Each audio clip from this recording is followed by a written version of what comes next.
எதுக்கு பாரு பணம், எதுக்கு எடுத்தாலும் பணம், எல்லாத்துக்கும் பணம். எக்ஸாமுக்கு ஃபீஸ் கட்ட போனால் லாஸ்ட் டேட் முடிஞ்சு போச்சு, யூனிவர்சிட்டிக்கு வந்து பெனால்ட்டி கட்டணும், பெனால்ட்டி போட்டு கட்டுங்க அப்படின்னு சொல்கிறாங்க. இப்போ ஒரு எம்ஏ, எம்ஃபில், பிஜி, பிஹெச்டி இந்த மாதிரி ஏதாவது போய் ஜாயின் பண்ணணும்னு சொன்னால் கோர்ஸை வந்து டிஸ்கண்டினியூ பண்ணுறோம் அப்படின்னு சொன்னால் நீங்கள் டிஸ்கண்டினியூ பண்ணிக்கோங்க, ஆனால் எக்ஸ்ட்ரா வந்து ஒரு 3000 கட்டிட்டு போங்க அப்படின்னு சொல்கிறாங்க. அப்புறம் அதுக்கான பணம் ஒரு 3000 கட்டி அந்த சர்டிஃபிகேட் வாங்குறதுக்குள்ளே போதும் ஆயிடுது. அதே மாதிரி எங்கேயாச்சும் ஹோட்டலுக்கு சாப்பிட போனால் போதும், என்ன டெசர்ட், என்ன ஐஸ்கிரீம் சாப்பிடலான்னு கேட்குறாங்க. அப்புறம் லாஸ்ட்டாக கூல்ட்ரிங்க்ஸ் என்ன ட்ரை பண்ணிங்களான்னு கேட்குறாங்க. அப்புறம் ஃப்ரெஷ் ஜூஸஸ் ஏதாவது இருக்குது சாப்பிட்றீங்களான்னு கேட்குறாங்க. இப்படி அப்புறம் பீடா இருக்குது, பீடா ட்ரை பண்ணலான்னு கேட்குறாங்க. அப்புறம் ஸ்வீட் பீடா இருக்குது, அது ட்ரை பண்ணலாம் அப்படின்னு கேட்குறாங்க.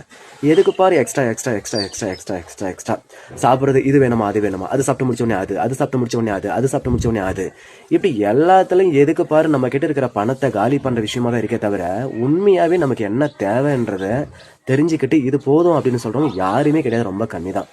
அளவுக்கு அதிகமாக செருப்பு எடுக்கிறது, அளவுக்கு அதிகமாக ட்ரெஸ் வாங்குறது, அளவுக்கு அதிகமாக பர்ச்சேஸ் பண்ணுறது, இப்படி எல்லாத்துலேயும் பார்த்தாவே extra extra extra extra extra தான்.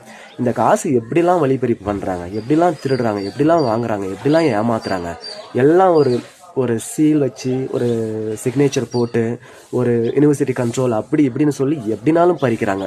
என்ன உலகண்டா இது, சை.